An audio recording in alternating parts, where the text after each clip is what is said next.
দেখা যাক কতটা পারা যায়। আস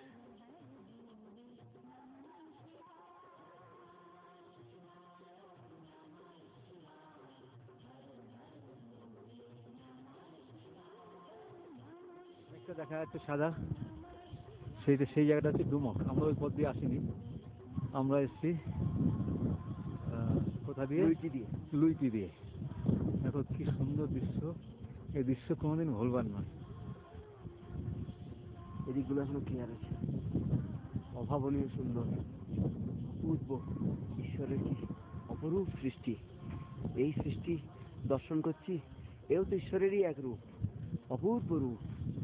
এখানে এখানে যদি জীবন অবসান হয় তাতেও কিছু আসে যায় না, চরম প্রাপ্তি। এরপরে আর কি পাবার থাকতে পারে কোনো মানুষ? সম্পূর্ণটা মেঘে। ওই দূরে দেখা যাচ্ছে তলিতাল, ওই দিক থেকে একটা রাস্তা ডুমক হয়ে আসা যায়। ডুমক আসতে গেলে কল্পেশ্বর হয়ে, ডুমক হয়ে এই দিক দিয়ে পানার হয়ে রুদ্রনাথ যাওয়া যায়। এই পথের দৃশ্য দেখো, এই সৌন্দর্য দেখে মানুষের পাগল হয়ে যাওয়া ছাড়া আর কোনো পথ নেই। ভগবান শঙ্কর তার ভক্তদের পথের ক্লান্তি ভুলে যাওয়ার জন্য পথের কঠিনতাকে অপার সৌন্দর্য দিয়ে ঢেকে রেখেছে। এই কথা বলা ছাড়া আর কোনো ভাষা আছে বলে আমার মনে হয় না। তুমি যেদিকে তাকানো যায় মনে হয় যেন আমি এখানে বাসা বেঁধে থেকে যাই। থাকেও অনেকে পানারে একদিন রেস্ট করে এই সৌন্দর্য উপভোগ করার জন্য, কিন্তু আমাদের ইচ্ছা অন্যরকম। যেটুকু সময় হাতে আছে সেইটুকু বাবার সাথেই কাটাতে। এই সৌন্দর্য দেখে ভুলবার পাত্র আমি নই।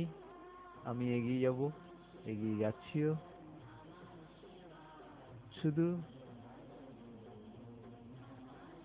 ক্যামেরা বন্দি করে নিয়ে আসছি তোমাদের জন্য। এই যে ঘাসগুলো, এই ঘাসগুলো এখানকার লোকদের জীবিকার অনেক ধরনের কাজে লাগে। গৃহপালিত জন্তুদের জন্য খাবারের জন্য কাজে লাগে। এরা এই ঘাসগুলো দিয়ে বিছানা বানায়, গদি বানায়, শোবার জন্য, বসবার জন্য। আমি পথ পাড়ছে কিছুক্ষণ বিশ্রাম নিয়ে নিচ্ছি। অত্যন্ত কঠিন রাস্তা, কিন্তু সৌন্দর্য পাগল করে দিচ্ছে।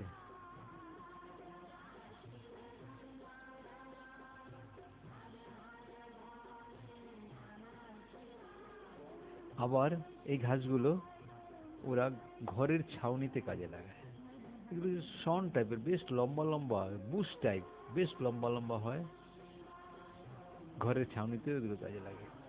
সারা পাহাড় ছড়িয়ে চারিদিকে এই সৌন্দর্য যে একবার দেখেছে সে কোনোদিন জীবনে আর ভুলতে পারবে না। ছবি তুলে রাখলেও রাখার কোনো প্রয়োজন আছে বলে মনে করি না। একদিকে এই ঘাসের সৌন্দর্য, আরেক দিকে তুমি দেখতে পাবে, আমি ক্যামেরা ঘোরাচ্ছি, বরফের সৌন্দর্য। তাই তাই বলছিলাম যে ভগবান শঙ্কর তার ভক্তদের পথ ক্লান্তি দূর করার জন্য তার অপার সৌন্দর্য ছড়িয়ে দিয়েছে দিকে দিকে।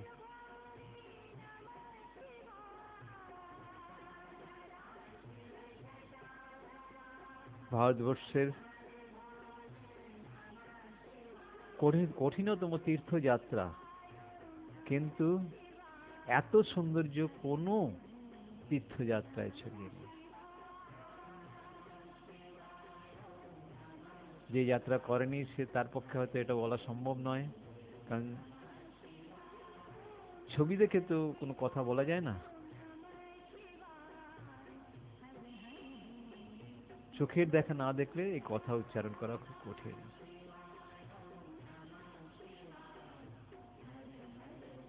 আমরা এই পনার ছেড়ে আর কিছুক্ষণ বাদে এগিয়ে চলব।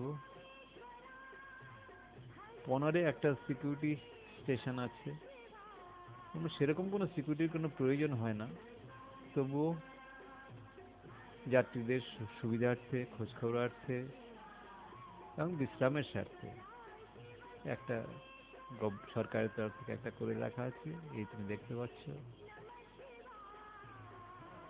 এখানে ব্যাটারিও চার্জ করে নেওয়া যায়। সেই ব্যাটারি চার্জ, সোলার সিস্টেম রয়েছে, যাত্রীরা এখানে ব্যাটারি চার্জ করে নেয়।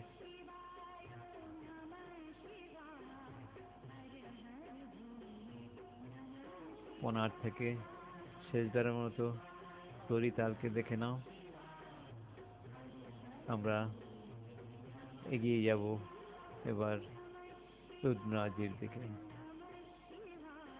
এখান থেকে সম্পূর্ণ পাহাড়ের পিক দিয়ে হাঁটতে হবে। এই পাহাড়ের পিকগুলো দিয়ে রাস্তা রয়েছে, এই পিকগুলো দিয়ে হেঁটে হেঁটে যেতে হবে। না, গড়িয়ে পড়ার মতো কোনো সম্ভাবনা নেই। পিক বলতে আমি যেটা বলছি, পিক বলতে একেবারে টপ সুচলো এ ধরনের নয়। এই পাহাড়ের একেবারে উপরের পোর্শন দিয়ে দেখো রাস্তাগুলো চলে গেছে, উপর উপর দিয়ে একেবারে পাহাড়ের টপ দিয়ে রাস্তাগুলো গেছে।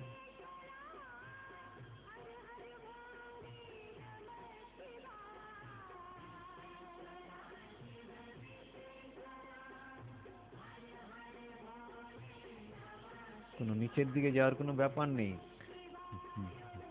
যতই চলছি উপরের দিকে।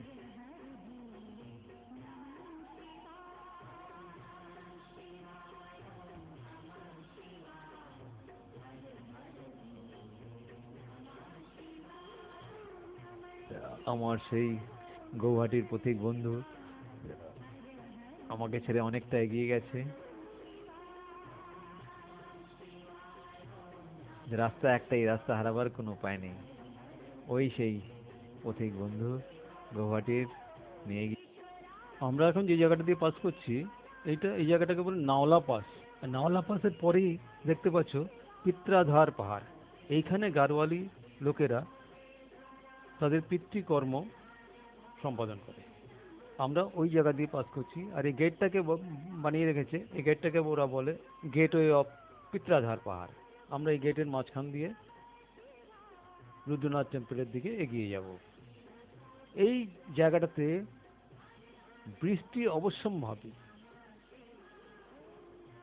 হবেই হবে এই নাওলা পাশে। যাই হোক, আমাদের সৌভাগ্য বৃষ্টি হয়নি। আমরা এগিয়ে যাচ্ছি রুদ্রনাথ টেম্পলের দিকে। গাইড যা বলছে আর খুব বেশি দূরে নেই, রাস্তা দেখেও মনে হচ্ছে আমরা প্রায় কাছের দিকে এগিয়ে আসছি। সামনেই বরফ ঘেরা পাহাড়, সৌন্দর্য কথা আর বলে সৌন্দর্যকে লজ্জা দেব না।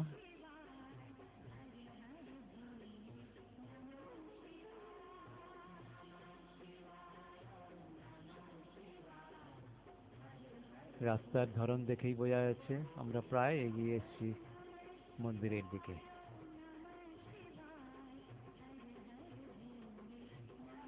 এই গেট হচ্ছে গেটওয়ে অফ রুদ্রনাথ টেম্পল। এই ঘন্টা বাজিয়ে প্রত্যেক যাত্রী জানান দেবে যে হে রুদ্রনাথ, আমি তোমার দর্শনে এসেছি, তুমি কৃপা করো। দেখতে পাচ্ছ দূরে, আমরা দেখতে পাচ্ছি, ছবিতে কতটা দেখা যাবে জানি না, দূরেই সেই গুহা, সেই গহ্বর যেখানে রুদ্রনাথজি বসে অপেক্ষা করছেন আমাদের জন্য। এখন দেখো আমরা অনেক কাছে এগিয়ে এসেছি। ওই যে ঝান্ডা উঠছে, এই ঝান্ডার নিচেই সেই গুহা। এই গুহা মন্দিরে দর্শনের আকাঙ্ক্ষায় এতদিন আমরা এত কষ্ট সহ্য করে এগিয়ে এসেছি। আমরা প্রায় মন্দির প্রাঙ্গণে চলে এসেছি। দেখো এই যে প্রথম দরজাটা দেখা যাচ্ছে সোজাসুজি, এইটাই মন্দির, গুহা মন্দির। এই একটা স্ট্রাকচার করে রাখা আছে যেখানে দাঁড়িয়ে ভক্তরা দর্শন করে। পুরুতজি এগিয়ে চলেছেন পূজার সামগ্রী নিয়ে, আমরাও তার পিছু পিছু।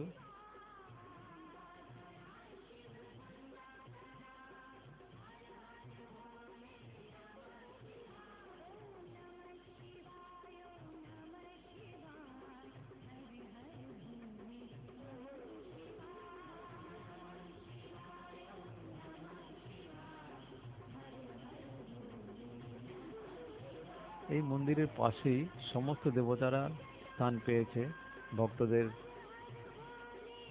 সন্তুষ্টি করার স্বার্থে। আজকে সকাল থেকে ওয়েদার খুব ভালো, তাই কিছু ছবি নিতে পারছি। সবই তোমাদের সৌভাগ্য, আমরা তো যা দেখার দেখে যাচ্ছি। এই আজকে সকালে সূর্য না উঠলে তোমরা কোনো ছবি দেখতে পেতে। এই যে ভদ্রলোক সামনে দাঁড়িয়ে আছেন, এই ভদ্রলোক আমার প্রচণ্ড উপকারে এসেছেন। যাক সে কথা, তবে আমরা এখন সবাই পুজোর জন্য প্রস্তুতি নিচ্ছি। পুরুত পুরুত মশাই চন্দন বেটে নেওয়ার জন্য তার প্রস্তুতি নিয়েছেন। এখানকার নিয়ম হচ্ছে চন্দন বেটে সেই চন্দন দিয়ে বাবার পুজো করা। পুরুতজি চন্দন বাটতে বসে গেছেন। ভক্তরা সবাই ঘন্টা বাজিয়ে বাজিয়ে ভেতরে প্রবেশ করে গেছে। আমি ছবি নেওয়ার জন্য, তোমাদের ছবি দেখাবার জন্য আমি একটু অপেক্ষা করছি। গুরুজি পুরুত মশাইজির সঙ্গেই আমি ভেতরে প্রবেশ করব।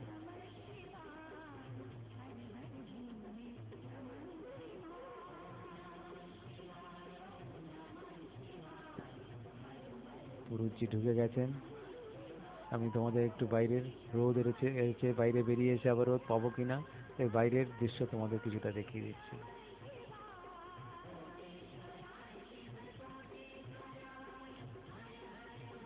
দুদিন খুব ওয়েদার খারাপ থাকাতে চারিদিকে বরফ পড়ে গেছে।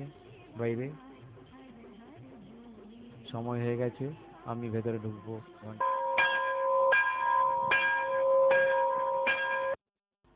পূজারীর সাথে সাথে সকলেই মন্দিরে প্রবেশদ্বারে ঝুলন্ত ঘণ্টা বাজিয়ে নিজেদের উপস্থিতি জানান দেওয়া এখানকার রীতি।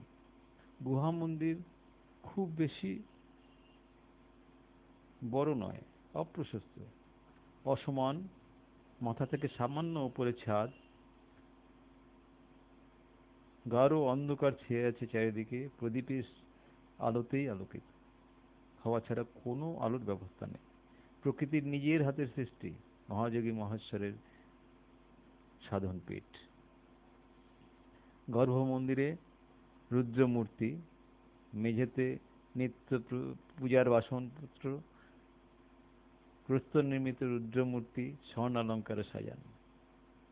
পূজারী পঞ্চপ্রদীপে দেবতার আরতি করছেন।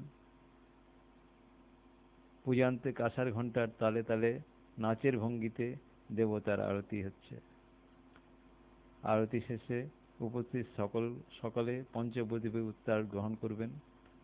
প্রসাদী সিঁদুরে পূজারী কপালে টিপ পরিয়ে দেন এবং আশীর্বাদীয় হিসাবে ব্রহ্মকমল প্রদান করেন। ভক্তরা অভিরুচি অনুযায়ী প্রণাম করে কৃতার্থ বোধ করেন। পূজা শেষে পূজারী একে একে দেবতার সকল গহনা খুলে রাখেন। মস্তকে স্বর্ণমুকুট, কণ্ঠে মণিহার, কর্ণে কর্ণাভরণ, বিস্ফারিত চক্ষু ইত্যাদি। সবশেষে রৌপ্য নির্মিত রাজছত্র। প্রতিদিন প্রত্যুষে দেবতার অঙ্গসজ্জা হয় এবং নিশীথে শয়নের পূর্বে অলঙ্কার অপসারণ পূজারীর নিত্য সেবার অঙ্গ। ঘাড় কত করে নারদকে লক্ষ্য করার ভঙ্গিমায় এখানে মুক্ত হয়েছে প্রস্তর মূর্তিতে।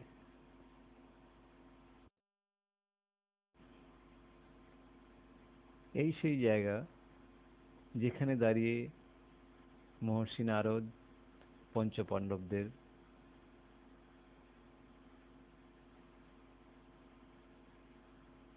জানাচ্ছিলেন কোথায় মহাযোগী আত্মগোপন করে আছে। এটা জনশ্রুতি।